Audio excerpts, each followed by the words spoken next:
Bueno, muy buenas tardes. Mi nombre es María Paula Vega, soy de séptimo semestre y hoy les voy a hablar, pues, infarto agudo de miocardio, electrocardiografía 2, escenarios especiales.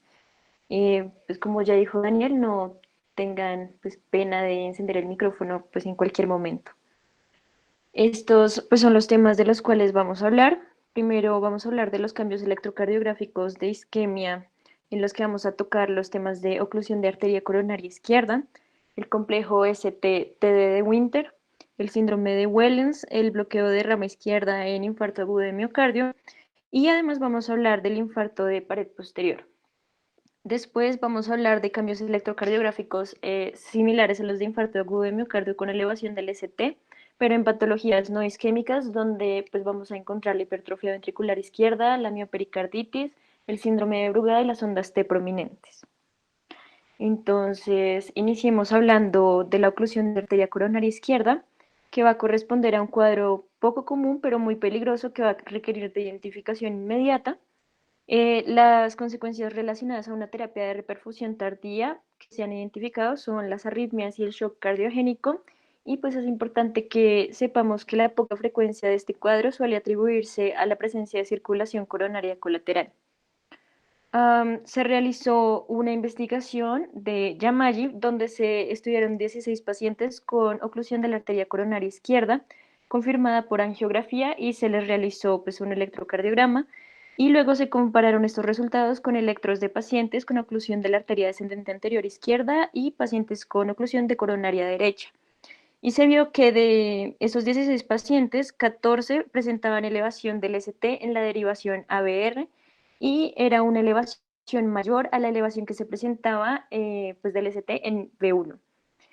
Para el final del estudio, los autores concluyeron que esa relación entre la elevación del ST en ABR y en B1 daba la diferencia entre la oclusión de la arteria coronaria izquierda y pues de la descendente anterior izquierda.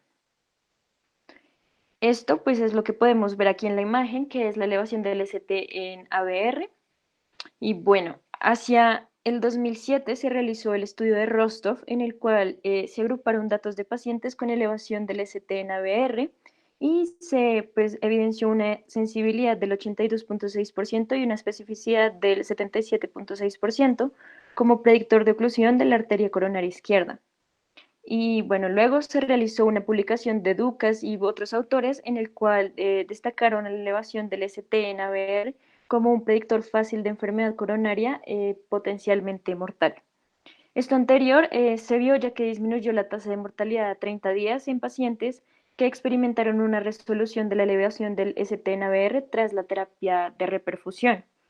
Y también se encontró que además de relacionarse con una oclusión del tronco común izquierdo o arteria coronaria izquierda, se relaciona un aumento de la mortalidad, lo cual pues, se confirmó en el primer estudio pues, del que hablamos, en el estudio de Yamaji, ya que la muerte fue mucho más frecuente en pacientes con una mayor magnitud en la elevación del ST en ABR.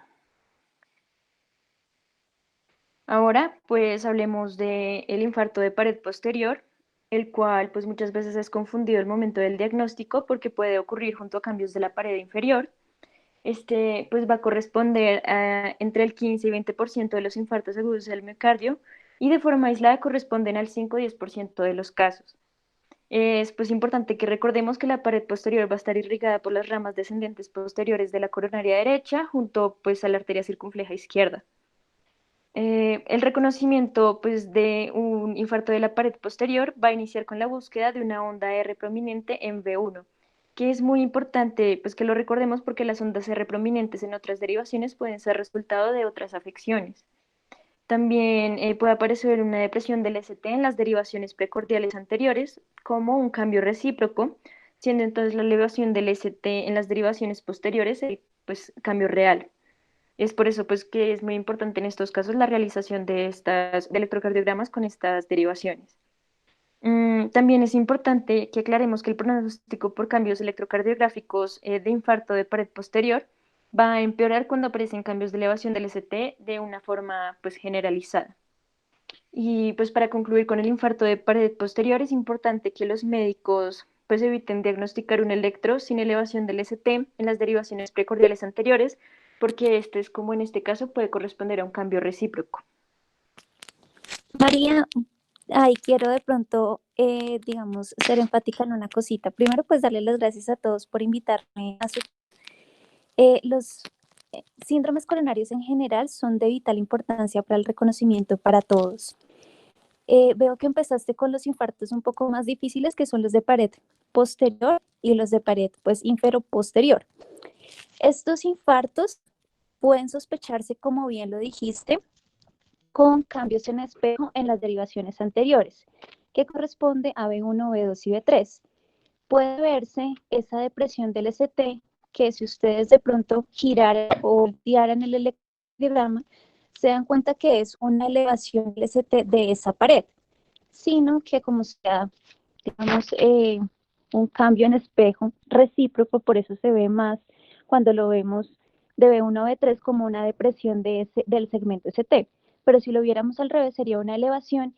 Y en este punto es muy importante decirles que en general estos infartos, a pesar de que no tienen esa elevación del ST, que pueden comprometer incluso la pared inferior, pero estos cambios recíprocos anteriores deben ser manejados como infartos con elevación del ST, es decir, con PCI primaria o incluso con trombolisis, pero tenerlos en cuenta porque hacen parte de los síndromes coronarios agudos con elevación del segmento ST. ¿Listo? Así se vean con ese descenso del ST de B1 a B3, es un cambio en espejo. Si volteamos el electrocardiograma, vamos a ver claramente la elevación del ST. ¿Listo? Listo. Continúo. Muchas gracias, doctora.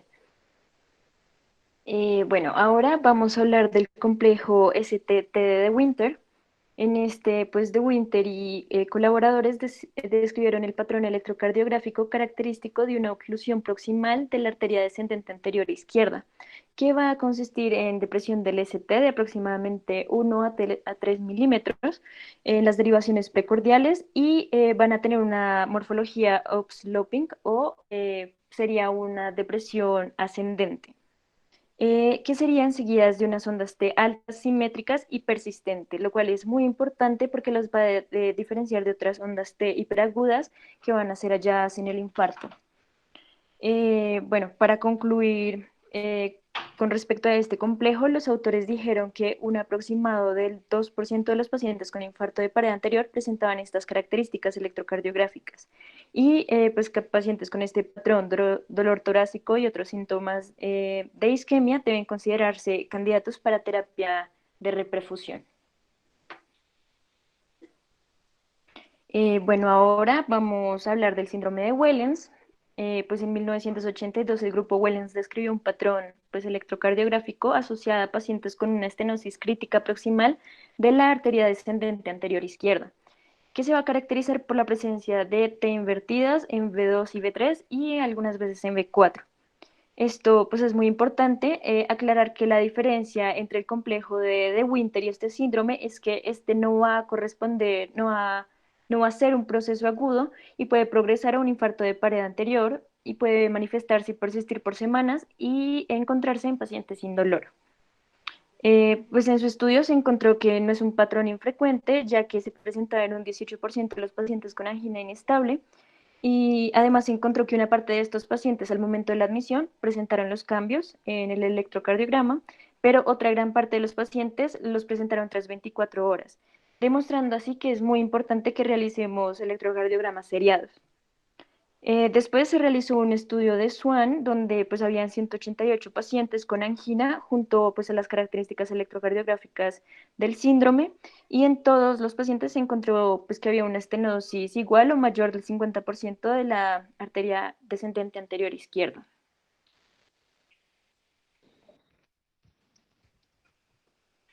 Bueno, ahora vamos a hablar del bloqueo de rama izquierda en el infarto agudo de miocardio. Pues nos habla del bloqueo como un predictor de mortalidad en pacientes con infarto agudo de miocardio.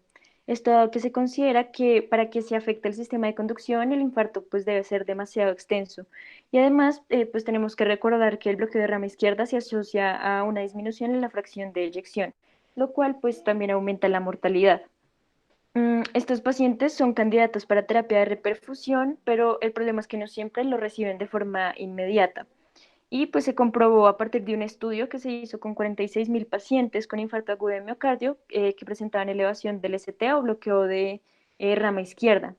Y en este se comprobó que el 94% de los pacientes con infarto con elevación del ST recibieron la terapia de reperfusión, pero solo un 48% de los pacientes con el bloqueo de rama izquierda lo recibieron.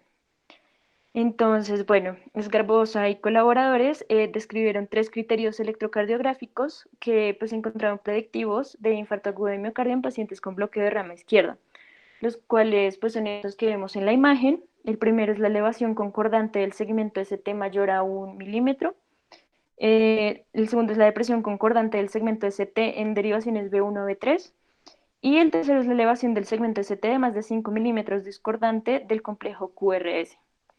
En el estudio, bueno, es Garbosa, se encontró que los criterios son muy específicos, pero muy poco sensibles para determinar cuáles de los pacientes que tenían un bloqueo iban a desarrollar pues infarto.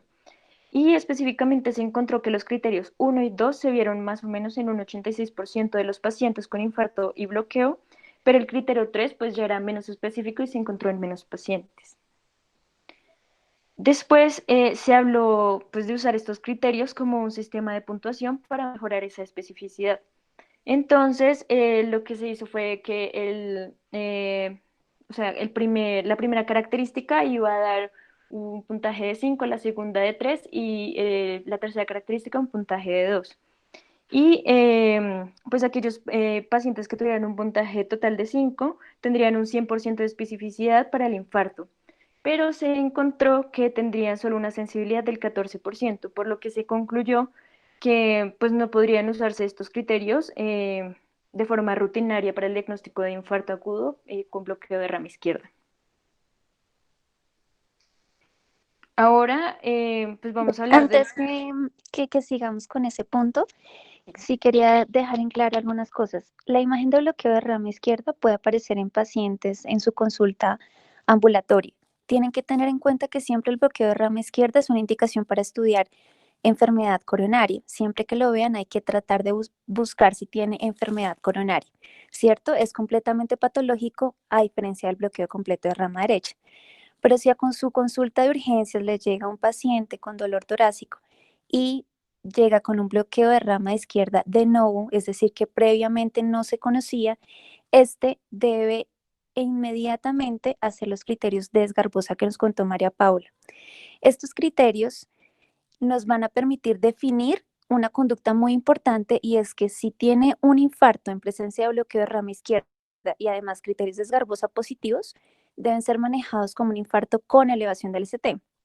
Por lo tanto, son llevados a PCI primaria o incluso a trombolisis si de pronto están en algún sitio, en una consulta o en algún sitio donde no tengan PCI o cateterismo cardíaco, de pronto en su rural, deben iniciar el proceso de trombolisis y debe ser manejado como si tuviera un infarto con elevación del ST. Entonces, esto es muy importante que lo tengan en cuenta porque a veces es difícil el diagnóstico del paciente que llega con dolor, un bloqueo completo de rama izquierda, no se conoce si es de novo o no, pero si es de novo, hay que hacer, o incluso si lo tenía previamente, los criterios de Garbosa y en ese contexto manejarlo como si estuviera con infarto con elevación, lo que significa trombolisis o PCI primaria, ¿vale? Muchas gracias, doctora. Bueno, ahora vamos a hablar de los cambios electrocardiográficos similares a los de infarto agudo de miocardio con elevación del ST, pero en patologías no isquémicas. Entonces, iniciamos hablando de la hipertrofia ventricular izquierda. Bueno, las características electrocardiográficas en este caso va a ser la presencia de ondas Q prominentes, la depresión del segmento ST con una morfología downsloping, que vendría siendo una depresión descendente, especialmente en las derivaciones B5, B6, D1 y ABL, y pues se vería su inversión, que sería una elevación del ST en B1 a B4 con T prominentes. ¿Qué pues es esto que podríamos ver acá en las imágenes? Este sería pues, la comparación entre la hipertrofia ventricular izquierda y el infarto agudo de miocardio. Esta sería una vista desde pues, B1. Y también es muy importante saber que los cambios electrocardiográficos de la hipertrofia ventricular izquierda son estáticos. Y pues es muy importante realizar entonces electrocardiogramas seriados para darnos cuenta de esto. Y Ahora, adicionalmente, dentro de la hipertrofia ventricular izquierda también hay otros criterios, como es, por ejemplo, el índice de Sokolov, que nos ayuda también a ver si con la suma de las R a nivel de B1 junto con las S de B5 o B6 son mayor a 35 milímetros, junto con otros criterios podemos evaluar que realmente este paciente tiene más una hipertrofia ventricular izquierda. En su cabeza, para diferenciarlos, por ejemplo, del bloqueo completo de rama izquierda, siempre tengan en cuenta las características del bloqueo completo de rama, un QRS mayor a 120 milisegundos, la presencia de una onda R mellada a nivel de B5 o B6 y esas ondas S profundas que van de B1 a B3. Bueno, son realmente muy diferentes, pero sí es importante ver electrocardiogramas para poder hacer la diferencia y que no hayan, porque sí los he visto o que nos remiten pacientes, los rurales, con esta, que trombolizan pacientes con hipertrofia ventricular izquierda y no con un bloqueo completo y en presencia de los criterios de Esgarbosa. Entonces sí tenerlos muy en cuenta y tenerlos muy en la mente cuáles son los criterios de el bloqueo completo de rama izquierda, ¿vale? muchas gracias, doctora. Doctora, una preguntita, perdón, Pau. Digamos, en cuanto a lo que usted dice de las hipertrofias, que hay varios índices, ¿cuál es el mejor? ¿El de Sokolov?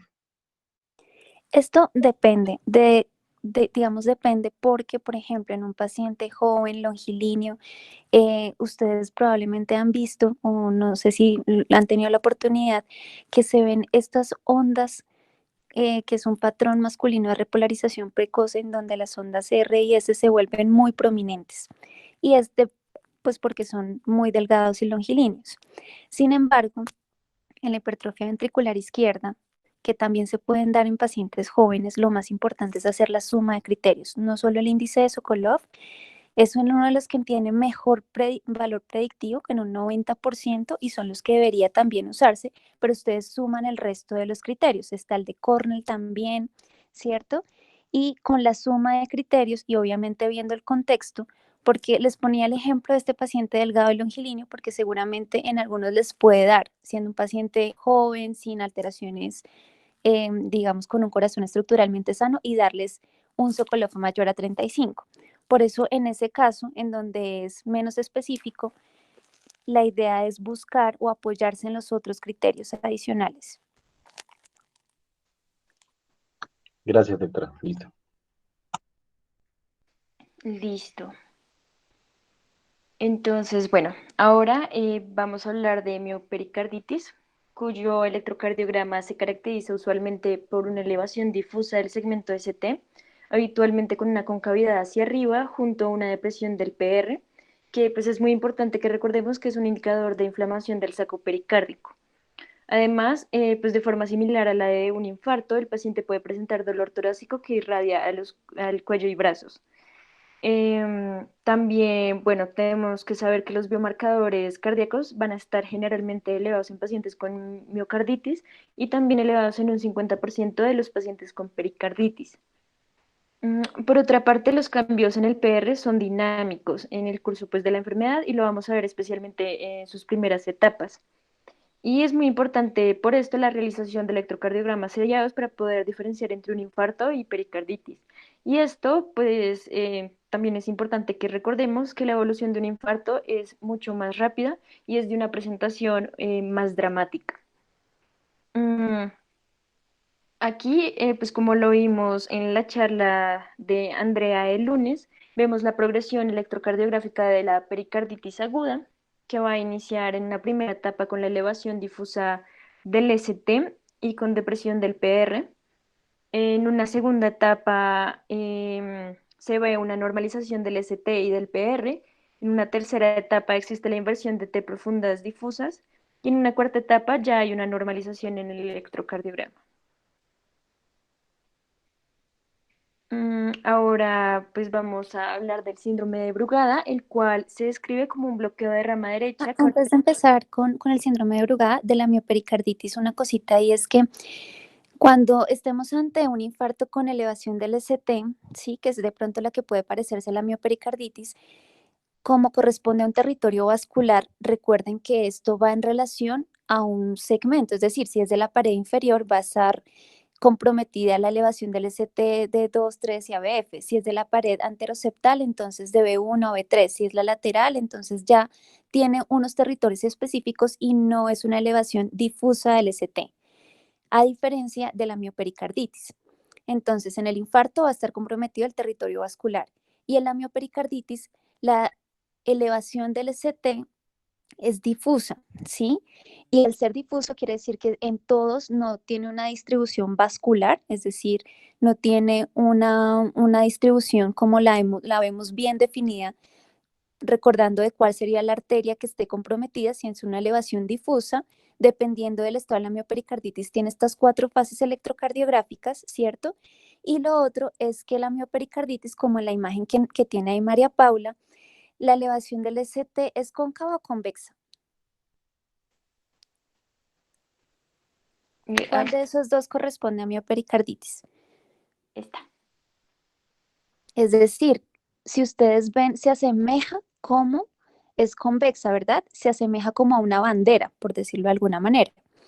La elevación del ST en infarto es una elevación que es cóncava y no tiene ese signo de la bandera, que es la que representa la miopericarditis.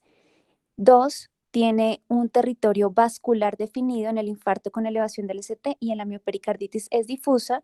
Y lo otro son, dependiendo de los estadios, pues podemos encontrar incluso un electronormal, ¿vale? Listo, doctora. Muchísimas gracias. Ujú. Bueno, listo, ahora sí hablemos del síndrome de Brugada, el cual se describe como un bloqueo de rama derecha con elevación del ST en B1 a B3 y existen 3 tipos que son los que vemos acá en las imágenes. El primer patrón se va a caracterizar por una elevación descendente del segmento ST igual o mayor a 2 milímetros en más de una derivación precordial derecha, seguidas de ondas T negativas. El segundo patrón se va a caracterizar por la elevación del segmento ST igual o mayor a 2 milímetros en precordiales derechas, seguidas de ondas T positivas o isobifásicas, lo que le va a dar pues este aspecto de silla de montar. Y pues el patrón, el tercero, se va a caracterizar por ser como cualquiera de los dos anteriores, pero la elevación del segmento ST va a ser menor o igual a 1 milímetro. Se ha encontrado que estos pacientes tienen un mayor riesgo de presentar arritmias y es importante que recordemos que este síndrome se va a asociar a una mutación genética que se relaciona a una canalopatía de sodio. Y pues también es importante que sepamos que el dolor torácico no va a ser parte pues, de la clínica de este síndrome. Y por último, vamos a hablar de las ondas T prominentes, que pues es la presencia de ondas T hiperagudas, es decir, un aumento en la magnitud pues de las ondas T, que pues se va a considerar uno de los primeros signos electrocardiográficos de un infarto agudo de miocardio. Sin embargo, tenemos que tener en cuenta que este signo también puede aparecer en otras condiciones y pues vamos a hablar de 2 de ellas, que va a ser la hipercalemia y la repolarización temprana. Mm, En la hipercalemia, una de las características en el electrocardiograma va a ser el aumento en la amplitud de las ondas T, las cuales van a tender a mantener una base estrecha con una morfología simétrica, que las va a diferenciar de las de infarto agudo de miocardio, las cuales van a tener una base amplia y van a ser asimétricas. También pues, puede existir una elevación del segmento ST, pero suele ser difusa. Y también puede haber una prolongación del PR y ampliación del complejo QRS. En cuanto a la repolarización temprana, las grandes ondas T pueden imitar las etapas tempranas del infarto. Sin embargo, pues en este caso tienden a ser simétricas y concordantes con el segmento ST. Y bueno, eso sería todo. Muchísimas gracias.